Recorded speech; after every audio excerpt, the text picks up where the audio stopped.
Hello students, भारतीय न्याय संहिता के हमने लेक्चर सीरीज स्टार्ट कर रखी है। उसकी आपकी ये नेक्स्ट क्लास है। ये क्लास आपकी judiciary, JLO, APO, banking, LLB exam में इंपॉर्टेंट रहेंगे। स्टूडेंट, हमने प्रीवियस लेक्चर में आपका देखा चैप्टर नंबर 2 ऑफ पनिशमेंट, जो कि आप सेक्शन नंबर 4 से लेके सेक्शन नंबर 13 तक बात करता है। ठीक है, इसका हमने देखे सेक्शन नंबर 4, 5, 6, 7 एंड 8। ओके, हम प्रीवियस अपने चैप्टर्स में ये देख चुके हैं सेक्शंस। आज हम इस सीरीज को आगे कंटिन्यू करते हैं, इन चैप्टर को कंटिन्यू करते हैं और अपने सेक्शन को, आगे वाले सेक्शन को कंप्लीट करते हैं। ओके, तो हमने देखा था प्रीवियस क्लास में ऑब्जेक्ट ऑफ पनिशमेंट की पनिशमेंट ऑब्जेक्ट है, क्या उद्देश्य है। ठीक है, फिर हमने देखा थ्योरी ऑफ पनिशमेंट्स, कितने प्रकार की हमारी थ्योरी है पनिशमेंट्स की, डेटरेंट, प्रिवेंटिव, रेट्रिब्यूटिव और रिफॉर्मेटिव। ओके, सेक्शन नंबर 4 फिर हमने बेल एक्ट से पढ़ा सेक्शन नंबर 4, जो कि बात करता है आपके पनिशमेंट की, जिसमें हमने टोटल 6 टाइप की पनिशमेंट देखी थी। Death, imprisonment for life, imprisonment, forfeiture of property, fine और कम्युनिटी सर्विसेज। ठीक है, फिर हमने इसको डिटेल में पढ़ा, जिसमें हमने कम्युनिटी सर्विसेज को डिटेल में देखा था कि कम्युनिटी सर्विस आपकी क्या होती है, सामुदायिक सेवा क्या है आपके। और फिर हमने देखा कि जो डेथ पेनल्टी है, डेथ पेनल्टी है वो क्या है। ठीक है, डेथ पेनल्टी कौन कौन से मामले में दी जाएगी। ओके, डेथ पेनल्टी कौन कौन से मामले में दी जाएगी, केस स्टडीज उसकी देखी। और फिर हमने लाइफ इम्प्रिजमेंट के भी कुछ केस देखे। सेक्शन नंबर 5 बताता है कम्यूटेशन ऑफ सेंटेंस की, कि कैसे हम सज़ा को कम कर रहे। ठीक है, तो अप्रोप्रिएट गवर्नमेंट इसको कम कर सकती है। सेक्शन नंबर 6 बात करता है पनिशमेंट के टर्म का फ्रैक्शन, कि जहाँ पे इम्प्रिजमेंट फॉर लाइफ है वहाँ पे हम 20 ईयर्स मान के चलेंगे, जहाँ पे हमें उसका अंश निकालना है। ठीक है, सेक्शन नंबर 7 कहता है कि आपकी जो पनिशमेंट होगी वो कठोर भी हो सकती है और सरल भी हो सकती है, कुछ कठोर कुछ सरल भी हो सकती है। सेक्शन 8 बात करता है कि जहाँ पे आपने अमाउंट पे करना था फाइन का, ठीक है, और आपने वो अमाउंट आपने पे नहीं की फाइन की, तो अब हम आपको क्या करेंगे, अब हम आपको इम्प्रिजमेंट देंगे उसके बदले में। ओके, अब स्टूडेंट हम अपना लेक्चर आज कंटिन्यू करते हैं। सेक्शन नंबर 9 से हम इसको पढ़ेंगे। सेक्शन नंबर 9 बात करता है limit of punishment of offence made up of several offences, कि जब क्या हुआ कि हमारा कोई अपराध, हमारा कोई भी ऑफेंस, ठीक है, क्या बना है, बहुत अलग अलग ऑफेंसेस से मिलकर बना है, तो हम क्या करेंगे, तो हम कैसे पनिशमेंट देंगे। कोई भी ऑफेंस जो हमारा अलग अलग ऑफेंसेस को मिलकर बना है, तो हम उस केस में क्या पनिशमेंट देंगे। ठीक है, जहाँ कोई अपराध ऐसे भाग से बना हो जिसमें से कोई भाग स्वयं अपराध हो, तो अपराधी को ऐसे अपराध में से एक से अधिक के दंड से दंड नहीं किया जाएगा, जब तक ऐसा स्पष्ट रूप से प्रावधान ना दिया गया हो। ठीक है, ओके, जैसे स्टूडेंट इसका एग्जांपल लेके चलते हैं। हम एग्जांपल देखते हैं कि एक पर्सन ने क्या किया। एक पर्सन ए है, उसने क्या किया, उसने बी, जो कि एक चाइल्ड है, इस चाइल्ड को भुला फुसला के अपने साथ अपने घर पे ले आया। ठीक है, भुला फुसला के अपने साथ अपने घर पे ले आया, और फिर इस चाइल्ड को उसने इतनी पाबंदी लगा दी इस चाइल्ड पे कि वो इस घर से बाहर नहीं जा पा रहा। ठीक है, इस घर से बाहर जाने के लिए उस पर पाबंदी लगा दी। तो इसने क्या किया, ए ने किया ऑफेंस, इसको रॉन्गफुली कन्फाइंड कर लिया। ठीक है, रॉन्गफुली कन्फाइंड कर लिया, मतलब अब उसको वो बाहर नहीं जाने दे रहा है इस बाउंड्री से, तो हमने कह दिया उसने एक ऑफेंस किया रॉन्गफुल कन्फाइंड का। ठीक है, कन्फाइंड का। फिर इसने क्या किया, ए ने अब बी के पेरेंट्स से क्या किया, बी के पेरेंट्स को बोला कि तुम मुझे पैसे दो, तुम मुझे मनी दो, नहीं तो मैं तुम्हारे चाइल्ड को मार दूंगा, मर्डर कर दूंगा तुम्हारे चाइल्ड का, अगर तुमने मुझे मनी नहीं दी। तो ए ने क्या किया, इनने बी के पेरेंट्स को एक्सटॉर्शन किया। ठीक है, पैसे मांगने के लिए एक्सटॉर्शन किया। तो दो ऑफेंस हो गए, एक तो हो गया रॉन्गफुली कन्फाइनमेंट, एक हो गया एक्सटॉर्शन का। ठीक है, तो ये दो ऑफेंस ए ने किए। लेकिन स्टूडेंट आप देखिए ये एक अपराध बन रहा है कि ए ने बी जो एक बच्चा है उसको अपने घर में बंदी बना के रखा है, उसके माँ बाप से पैसे मांग रहा है। तो बीएनएस इस अपराध को क्या कहती है? बीएनएस इस अपराध को कहती है किडनैपिंग, किडनैपिंग फॉर रैंसम, मतलब पैसों के लिए किडनैपिंग। तो स्टूडेंट हमने देखा कि जब दो ऑफेंस मिलाकर एक ऑफेंस बना है, ठीक है, दो ऑफेंस हमारे रॉन्गफुल कन्फाइनमेंट का और एक्सटॉर्शन का अपराध बना के हमारा एक ऑफेंस बना है, और एक ऑफेंस का जो ये बना है ऑफेंस, ये भी खुद ही क्या है? पनिशेबल है, ठीक है। ये अपने आप में, ये जो एक्ट बना है ये अपने आप में एक ऑफेंस है। तो सेक्शन 9 का सब सेक्शन 1 यही कहता है आपको कि जब कोई भाग स्वे अपराध हो, मतलब ऐसे भागों से मिलकर कोई अपराध बना है जो कि स्वे अपराध है, तो हम सज़ा किसकी देंगे? तो हम सज़ा सिर्फ देंगे उसके अपराध की जो लास्ट में बनी थी। जो किडनैपिंग आपका हुआ था, सिर्फ इसकी सज़ा आपको दी जाएगी, ना कि एक्सटॉर्शन की अलग से और रॉन्गफुल कन्फाइनमेंट की अलग से। ऐसा नहीं होगा, ऐसा नहीं होगा। आपको सज़ा सिर्फ मिलेगी किडनैपिंग एट रैंसम की जो सज़ा लिखी है तो उसकी, ठीक है। तो ऐसे अपराध को, ऐसे अपराधी को ऐसे अपराध में से एक से अधिक दंड से दंडित नहीं किया जाएगा, ठीक है। नेक्स्ट है आपका subsection 2, wear anything is an offence falling with in 2 और मोर सेपरेट डेफिनेशंस। जब कोई अपराध आपका 2 या 2 से अधिक डेफिनेशंस में आता है, ठीक है, by which offence are defined और punished several acts of which one or more than one would be itself or themselves constitute an offence, constitute when combined a different offence. The offender shall not be punished with a more severe punishment than the court which tries him could award for the any of such offence.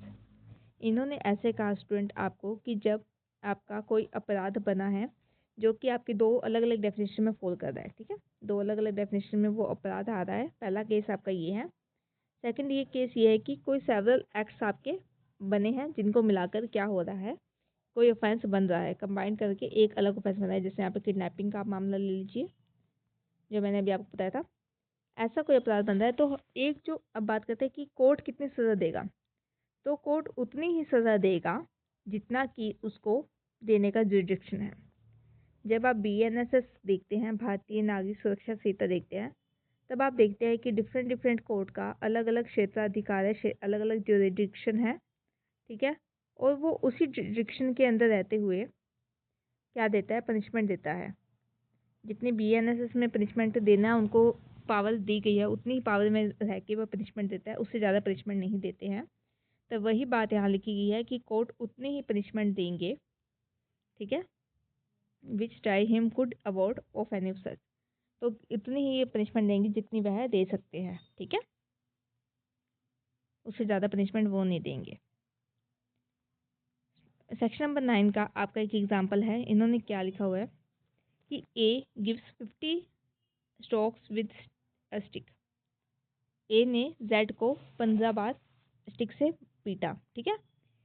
Here A may have committing the offense of voluntarily causing hurt to Z by the whole beating and also by each of the blows which make the whole beating. ऐसे कहा कि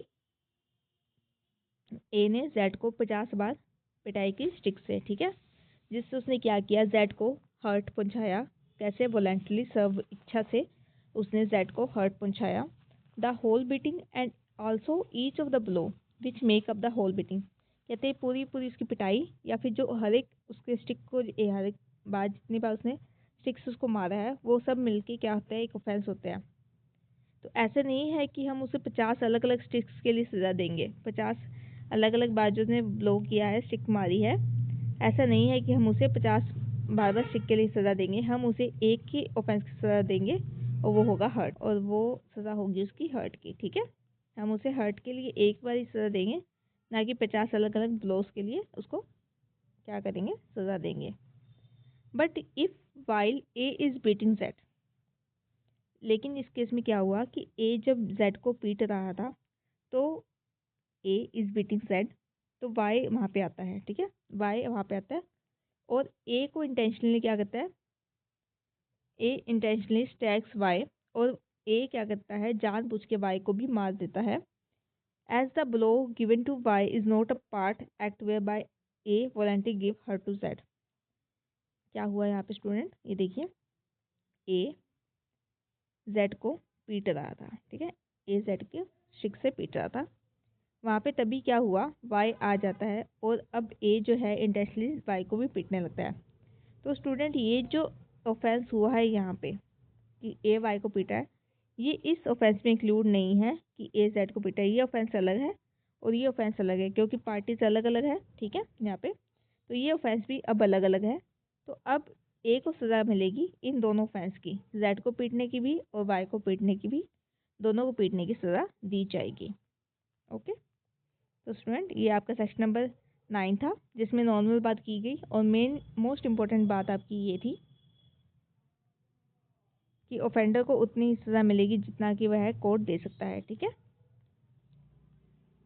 जितनी court की power है। Section number 10, punishment of person guilty of one of several offence, judgment stating that it is a double doubtful of which. इसका आपके धारा की जो डेफिनेशन है वो कह रही है कि अब आपका ऑफेंस हुआ है, वो मिला के हुआ है, बहुत सारे ऑफेंस से मिला के कोई ऑफेंस हुआ है, ठीक है, बहुत सारे अपराध से मिला के कोई ऑफेंस आपका बना है। लेकिन जो जजमेंट दे रहे हैं, जो जजमेंट हो रहा है वो क्या डाउटफुल है कि अब कौन सी पनिशमेंट इसको दी जाए। ये डाउट है कि कौन सी पनिशमेंट इसको दी जाए, तब हम सेक्शन नंबर 10 को रीड करेंगे कि हम कैसे पनिशमेंट देंगे, ठीक है। In all case in which the judgment is given, सब मामलों में जिसमें जजमेंट दी जाती है, person is guilty of one of several offence, और जो पर्सन है वो गिल्टी है बहुत सारे ऑफेंस का मिला के एक ऑफेंस करने के लिए। लेकिन क्या है, अब हमें क्या है, अब हमें है डाउट कि हम कितनी सज़ा दें। तो यहाँ पे स्टूडेंट ये आपके लाइन लिखी है कि the offender shall be punished for the offence for which is the lowest punishment is provided if the same punishment is not provided for all. इन्होंने ऐसे कहा कि अब हम क्या करेंगे, अब हम सज़ा देखें। जैसे ए ने ऑफेंस किया, हम मान के चलते ए ने ऑफेंस किया 1, 2, 3 और 4, ये 4 ए ने ऑफेंस किए, ठीक है। अगर इनको मिलाकर अगर कोई ऑफेंस हमारे बनता है बीएनएस में, ठीक है, अगर इन एक्ट्स को मिला के अगर कोई ऑफेंस, इन ऑफेंसेस को मिला के अगर कोई एक ऑफेंस हमारे बीएनएस में बनता है, तो हम सीधा इसकी सजा दे देते थे, ठीक है, तो हम सीधा इस ऑफेंस की आपकी पनिशमेंट दे देते थे। लेकिन अब क्या हुआ, अब ये हुआ कि आपकी ये वाली जो ऑफेंस है ये नहीं बन रहा है, ठीक है, वो ऑफेंस नहीं बन रहा है, ये अलग अलग चारों अलग अलग ऑफेंस है। तब अब कोर्ट क्या करेगी, अब कोर्ट देखेगी कि इनमें से सबसे मिनिमम सज़ा, लोएस्ट पनिशमेंट किस में दी हुई है, सबसे मिनिमम पनिशमेंट किस में दी हुई है, हम उसको ही पनिशमेंट उसको प्रोवाइड कराएंगे, ठीक है। ओके, हाईएस्ट नहीं है यहाँ पे स्टूडेंट, लोएस्ट है। ओके, ये ध्यान रखना आप। नेक्स्ट आपका आता है, ये सेक्शन नंबर 10 आपकी बात करता है, जिसमें यहाँ पे most important point lowest punishment है। स्टूडेंट हाईएस्ट कराता है कि सबसे ज़्यादा जो सज़ा होगी हम वही दे देंगे, पर नहीं, ऐसा नहीं है, जिस ऑफेंस की सबसे कम सज़ा होगी हम उसको वही देंगे, ठीक है। अब स्टूडेंट आपका मोस्ट इंपॉर्टेंट टॉपिक आता है चैप्टर नंबर 2 से, जो है आपका सॉलिटरी कन्फाइनमेंट, एकांत कारावास, ठीक है, सॉलिटरी कन्फाइनमेंट, एकांत कारावास। सॉलिटरी कन्फाइनमेंट, एकांत कारावास होता क्या है स्टूडेंट, इसमें क्या होता है, ऑफेंडर को, जो आपका अपराधी होता है, उसको ऐसी जेल में बंद किया जाता है, ऐसी जेल में बंद किया जाता है जहाँ पे नो लाइट, कोई वहाँ पे लाइट नहीं होती आपकी, ठीक है, वॉशरूम टॉयलेट्स जो होते हैं उसकी जो वो होता है सेल होता है, जो उसका जेल का जो उसका सेल होता है, कमरा होता है, उसके अंदर ही उसके वॉशरूम्स टॉयलेट बने होते हैं, ठीक है, और उसे ऐसी जगह पे बंद कर दिया जाता है जहाँ पे नो लाइट नो एयर, ठीक है, ऊपर एक छोटी सी विंडो होगी, छोटी सी, वहाँ से ही उसकी थोड़ी बहुत लाइट और एयर वगैरह पास होती है, ठीक है, और यहाँ से उसको खाना वगैरह दिया जाता है। कंटिन्यू कुछ टाइम के लिए उसको ऐसे जेल में रखा जाता है, ऐसे सेल में रखा जाता है, तो उसे हम कहते हैं एकांत कारावास, ठीक है। सेक्शन नंबर 11 हमारी बात करता है सॉलिटरी कन्फाइनमेंट की। अब हम देखते हैं बीएनएस में इसकी क्या डेफिनेशन लिखी हुई है और बीएनएस में इसकी क्या प्रावधान है। When ever any person is convicted जब भी किसी पर्सन को हम कन्विक्ट करते हैं किसी ऑफेंस के लिए, हम उसे कन्विक्शन दे दी, ठीक है, सज़ा दे दी। फॉर विच अंडर दिस संहिता the court has power, court के पास पावर है इस संहिता के अंदर, क्या पावर है कि वह उसको रिगरस इम्प्रीजमेंट यानी कठोर कारावास दे सकता है। ऐसे मामले जिसमें कि कोर्ट के पास ये पावर है कि वह उस व्यक्ति को कठोर कारावास दे सकता है, तो सिर्फ उन्हीं मामलों में हम क्या करेंगे, उन्हीं मामलों में हम उसको सोलेंट्री कन्फाइनमेंट यानी एकांत कारावास देंगे, अन्यथा नहीं देंगे, ठीक है। या फिर उस पनिशमेंट का कोई ऐसा पोर्शन है जो कि आपका क्या है, कठोर है, तब हम उसको ऐसे पनिशमेंट देंगे। उसके अंदर क्या करेंगे स्टूडेंट, वो पूरी की पूरी सज़ा उसको सोलेंट्री कन्फाइनमेंट नहीं देंगे। ऐसा नहीं है कि 20 साल 10 साल 5 साल उसको सोलेंट्री कन्फाइनमेंट पे रखा जाए, ऐसा नहीं होता। हम सिर्फ एक व्यक्ति को मैक्सिमम मतलब होल में कम्प्लीटली उसको जितनी भी सज़ा उसके अंदर है उसको सिर्फ 3 मंथ के लिए हम सोलेंट्री कन्फाइनमेंट में रख सकते हैं, ठीक है। चाहे सज़ा 5 साल है, 6 साल है, या उम्र कैद है, चाहे कितनी भी सज़ा है, हम टोटल उसको 3 मंथ के लिए, सिर्फ 3 मंथ के लिए हम उसको सोलेंट्री कन्फाइनमेंट में रख सकते हैं, ठीक है, उससे ज़्यादा नहीं रख सकते। अगर स्टूडेंट हम देखते हैं यहाँ पे लिखा हुआ है आपका कि कितनी कितनी एकांत कारावास या सोलेंट्री कन्फाइनमेंट उसको दिया जाएगा। जब किसी व्यक्ति को सज़ा दी है 6 मंथ की, मैक्सिमम सज़ा अगर 6 मंथ की दी हुई है तो हम उसको सिर्फ 1 मंथ के लिए सोलेंट्री कन्फाइनमेंट देंगे। जब सज़ा आपकी 6 मंथ से लेके 1 साल तक की है तो 2 मंथ का सोलेंट्री कन्फाइनमेंट, और जब 1 साल से ज़्यादा का है तब हम 3 मंथ का सोलेंट्री कन्फाइनमेंट दे सकते हैं। क्या देखा हमने, हम देखा 1 मंथ, 2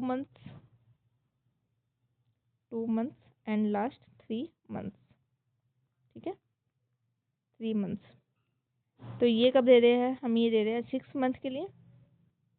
6 मंथ की अगर सज़ा है तो सिर्फ 1 मंथ का कारावास दिया जाएगा।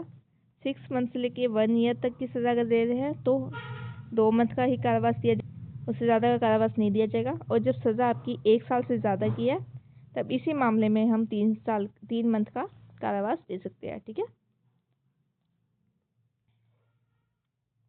ये आपका सेक्शन नंबर 11 है, ओके, कोई डिफिकल्ट नहीं है।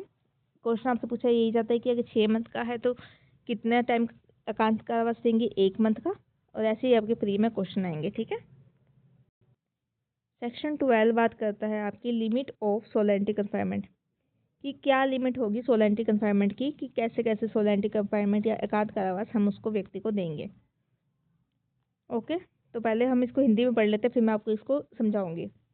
एकांत कारावास की सज़ा को लागू करते समय ऐसे कारावास किसी भी स्थिति में एक बार में 14 दिन से अधिक नहीं होगा, एक बार में 14 दिन से अधिक नहीं होगा, ठीक है। एक तो ये पॉइंट आपका। और एकांत कारावास की अवधि के बीच का अंतराल इन अवधियों से कम नहीं होगा। एक आप इस लाइन को अंडरलाइन करिए कि इन अवधियों से कम नहीं होगा, ठीक है। और जब दी गई कारावास की अवधि 3 महीने से अधिक हो तो दी गई कुल कारावास की अवधि में किसी भी महीने के एकांत कारावास 7 दिन से अधिक नहीं होंगे, और एकांत कारावास की अवधि के बीच का अंतराल इन अवधियों से कम नहीं होगा, ठीक है। अब स्टूडेंट आप समझिए, देखिए हम पहले लेके चलते हैं, एक व्यक्ति है जिसको हमें सिर्फ और सिर्फ 1 मंथ का एकांत कारावास देना है, ठीक है।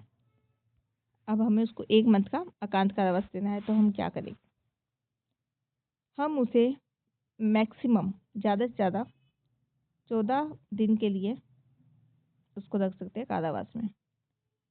उसको सज़ा हमने दी है आपकी, देखिए यहाँ पे लिखा हुआ है सज़ा आपको कितने में दी है, 3 मंथ से अधिक की सज़ा।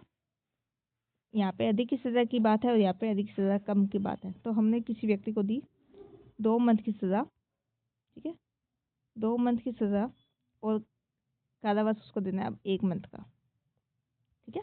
तो कैसे देंगे, हम इसको देंगे पहले 14 दिन का, 14 डेज का क्या दिया, एकांत कारावास दिया।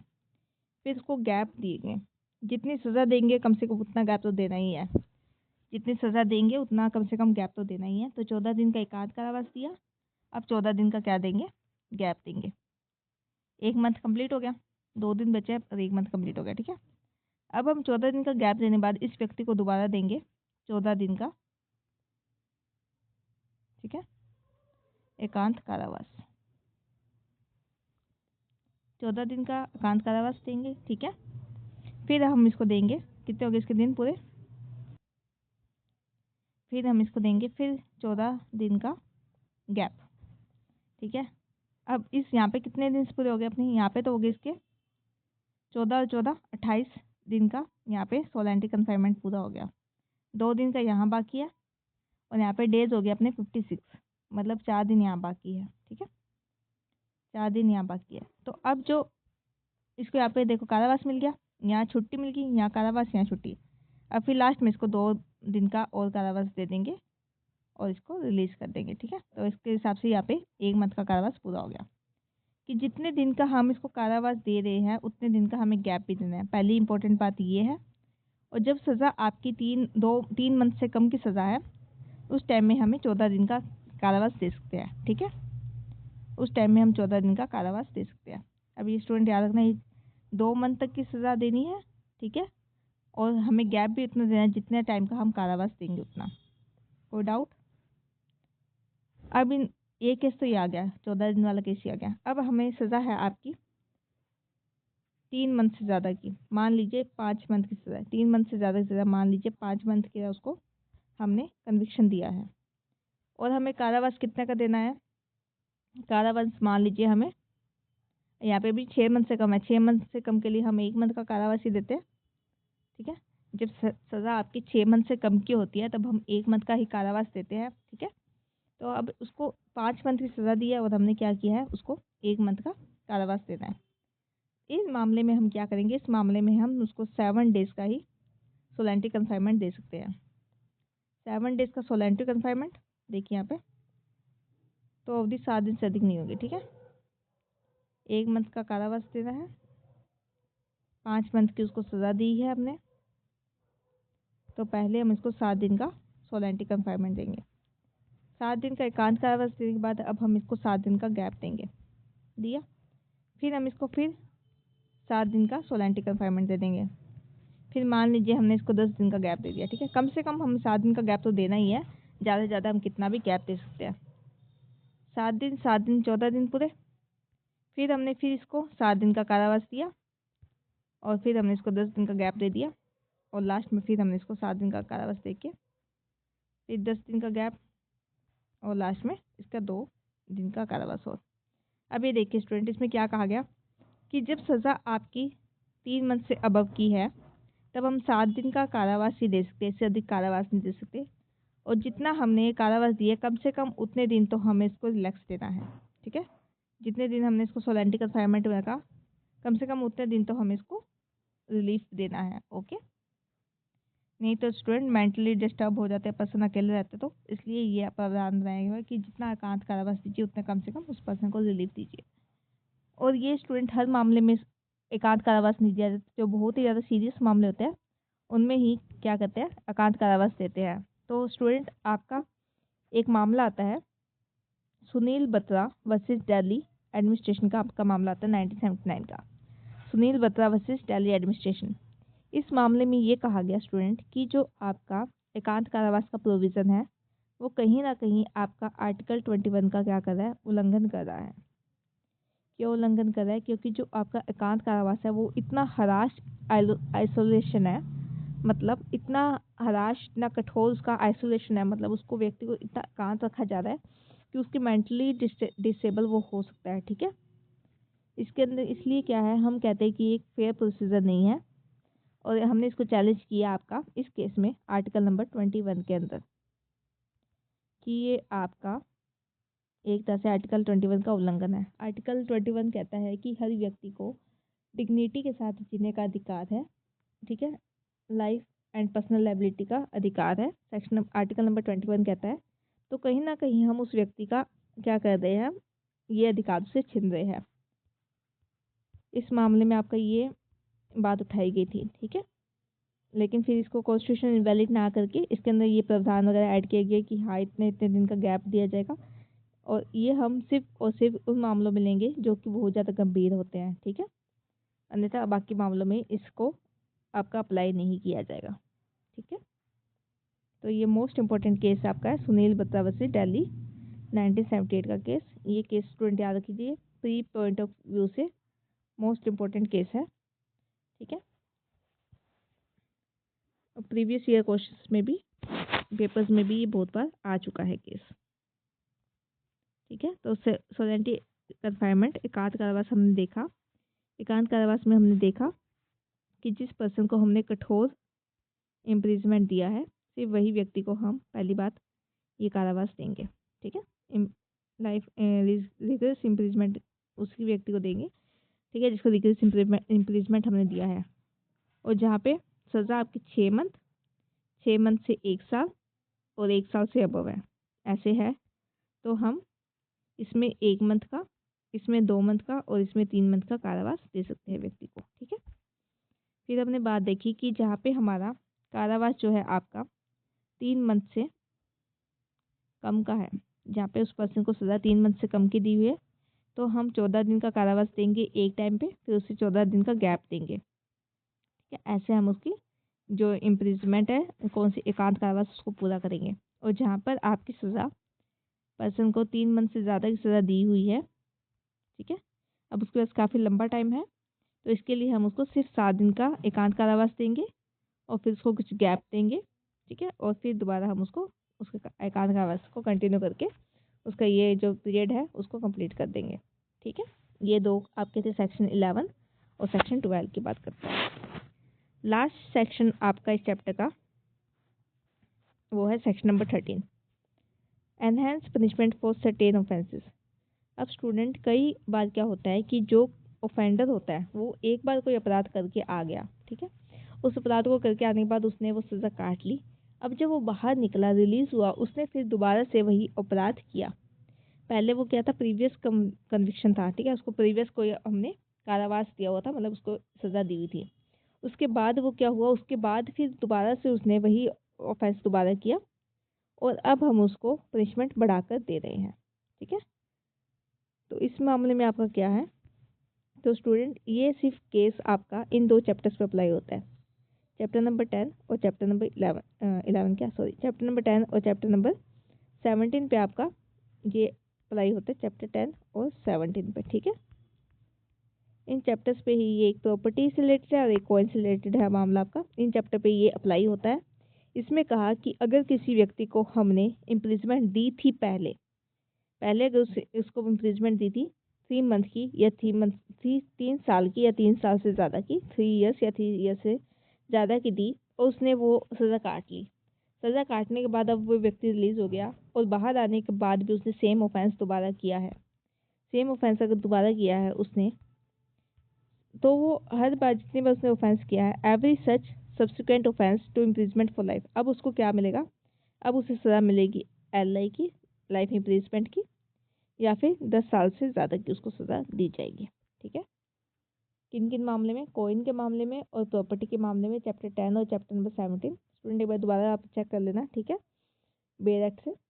चैप्टर नंबर 10 और चैप्टर नंबर 17 के अंदर जो आपके मामले आते हैं, उन मामलों में अगर किसी व्यक्ति को हमने पहले सज़ा दी है और सज़ा भी हमने उसको पहले 3 साल से ज़्यादा की दी थी, 3 साल या 3 साल से ज़्यादा की दी थी, अब उसने दोबारा वही ऑफेंस कर दिया है, ठीक है, अपनी सज़ा पूरी करने के बाद दोबारा उसने वही ऑफेंस कर दिया है, तो अब हम उसे सज़ा देंगे, वो देंगे लाइफ इम्प्रिजमेंट की या 10 साल से ज़्यादा की, ठीक है, 10 साल से ज़्यादा की सज़ा देंगे या लाइफ इम्प्रिजमेंट की सज़ा उसको देंगे व्यक्ति को, ठीक है। तो student thank you so much, आज हमने चैप्टर नंबर 2 का अपनी कंटिन्यू क्लास कंप्लीट की। ओके, चैप्टर नंबर 2 का जो पार्ट नंबर 1 है, जिन स्टूडेंट ने उनको नहीं सुना है तो वो उस क्लास को भी सुने, ठीक है। और आई होप आपको मेरी BNS की सीरीज़ पसंद आ रही है। इसमें हम प्री मेंस इंटरव्यू तीनों के अकॉर्डिंग हम अपने क्वेश्चंस डिस्कस कर रहे हैं, ठीक है। Thank you student so much.